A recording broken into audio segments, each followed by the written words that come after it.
Ji-Huk is a master picklock and safe hacker who steals and trades artifacts for a living. He's so skilled at what he does that he's pulled off over 100 thefts without ever being caught or even suspected. At the beginning of the film, we see him on one of his missions, breaking into a highly secured office building to steal an artifact worth a fortune. The safe is complex and difficult to crack, but not for Ji-Huk. He manages to unlock it within a minute and successfully steals the artifact. He also cleverly tricks the guards. However, when he's finally out of danger, he accidentally breaks the expensive artifact. All the trouble Ji-Huk went through seems wasted, but he refuses to give up. He meticulously designs a copy of the statue and creates an identical version of it. Ji-Huk then takes the copy to a famous antique artifact seller.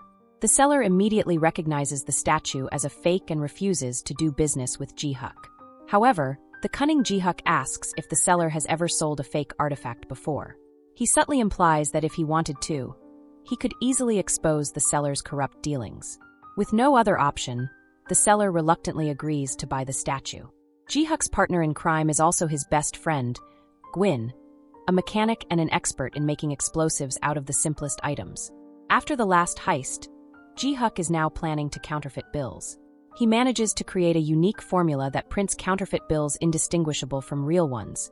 The duo decides to target something else, a jewelry shop that stores diamonds worth $3 million. The task is particularly challenging because the shop is heavily guarded and has CCTV cameras everywhere.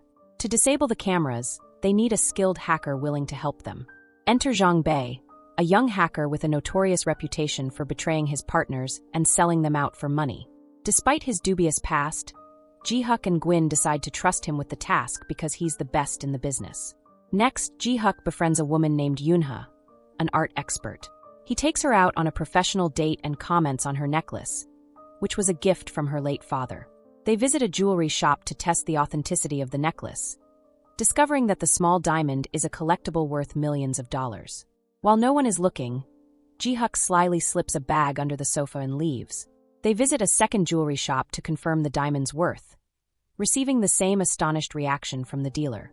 This shop happens to be the one Ji-Huk plans to rob, so he takes note of the placement of the CCTV cameras, the number of rooms, and the number of guards.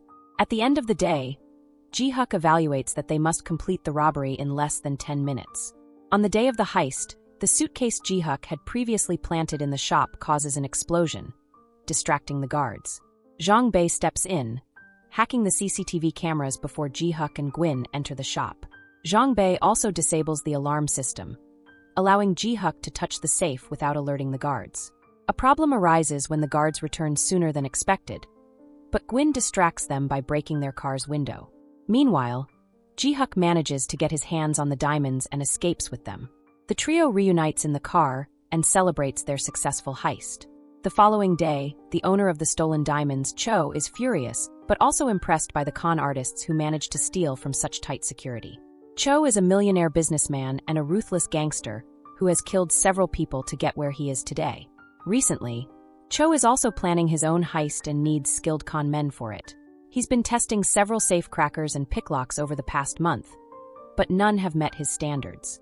Now that he knows there's a skilled con man out there, Cho wastes no time in instructing his men to find out who stole the diamonds. Over the next few days, his men keep an eye on every diamond dealer in the city and soon discover Ji-Huk and his hideout. Cho meets with the group and offers them a 5% commission each if they agree to help him with a heist. If they refuse, the loved ones of all three will be killed. Ji-Huk realizes that Cho mistakenly believes Yunha is his girlfriend but doesn't bother to correct him. In the end, he accepts the offer and agrees to help. Cho then reveals his plan. He has $150 million worth of black money in cash being imported into Korea through Incheon Customs, a heavily guarded facility with the best security systems in all of Asia. Alongside the cash, Cho is also importing food coupons, which are perfectly legal. He wants the trio to use the coupons as cover to smuggle the black money out of customs. The team agrees and begins devising an elaborate plan, knowing that this heist is bigger than anything they've ever attempted. While everyone is busy preparing, Cho secretly calls Zhang Bei for a private meeting and pays him a large sum of money to keep an eye on Ji-Huk and Gwyn, ensuring they don't double-cross him. The police are still searching for the diamond robbers and manage to catch a break when they review CCTV footage showing Ji-Huk delivering the explosive to the jewelry store as a distraction. With this evidence, they trace him back to his home, where they discover a room filled with plans and data about an upcoming heist. It's a careless mistake on Ji-Huk's part to leave everything out in the open, but the police take full advantage, connecting him to the notorious gangster Cho. A day before the heist, Ji-Huk and Gwyn visit the port to set up an explosive as a distraction and place a device that will allow Zhang Bei to hack into the port security system. Upon returning to their hideout, Ji-Huk confides in Gwyn that he plans to double-cross Cho and keep all the money by altering the delivery address for the coupons. However, Zhang Bei overhears their conversation and promptly informs Cho.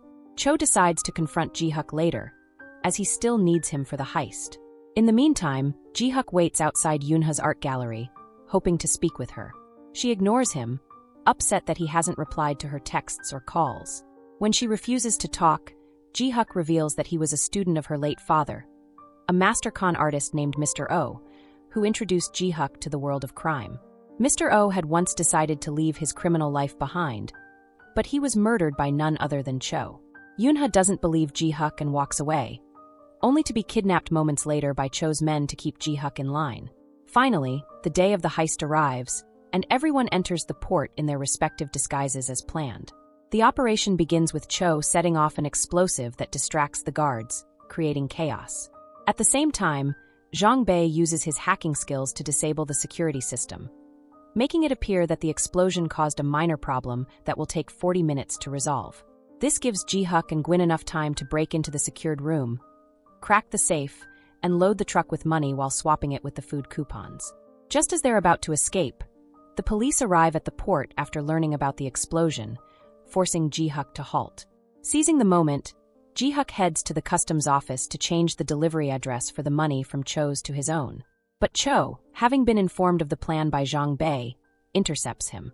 Cho holds Ji-Huk at gunpoint, demanding he surrender to the police. When Ji-Huk refuses, Cho shows him Yoonha's necklace, forcing him to comply to save her life. Ji-Huk reluctantly steps out in front of a SWAT team and surrenders. However, just before he's arrested, he jumps into the water and is shot. The explosive in his hand also goes off, seemingly ensuring his death. When Gwyn finds out about Ji-Huk's apparent demise, he is devastated. Zhang Bei, however, is pleased, as he believes they can now keep Ji-Huk's share of the money. This leads to a violent altercation between Zhang Bei and Gwyn, ending with Zhang Bei stabbing Gwyn and leaving him to die. Meanwhile, Cho receives the container ship, but upon opening it, he is shocked to find it filled with food coupons instead of money. As he rages over the missing cash, he receives a call from none other than Ji-Huk, revealing that he is alive and well. It turns out that everything Ji-Huk did from the start, the artifact he had stolen and replaced with a fake, contained a microphone, which allowed Ji-Huk to listen in on Cho's dealings. Ji-Huk then orchestrated the diamond heist specifically to get Cho's attention. In reality, Zhang Bei was on Ji-Huk's side all along, pretending to work for Cho. The SWAT team that was supposed to arrest Ji-Huk at the port were actually his own people in disguise, and the bullet that hit him was fake. They later rescued Gwyn, who had only pretended to be dead. In the final twist, the food coupons were actually the money they were supposed to steal. During the heist, they printed the cash using Ji-Huk's fake bill printer, a device he had created long ago. The money was designed to oxidize into coupons, only to turn back into cash when treated with alcohol. Cho, unaware of this, believed he had lost the money, but it was right in front of him the entire time. As a final blow, Ji-Huk crashes into Cho's car and leaves him to the police. Zhang Bei saves Yoonha and brings her to safety. Hours later, Ji-Huk's team retrieves the food coupons, which they then shower with alcohol to transform back into real money.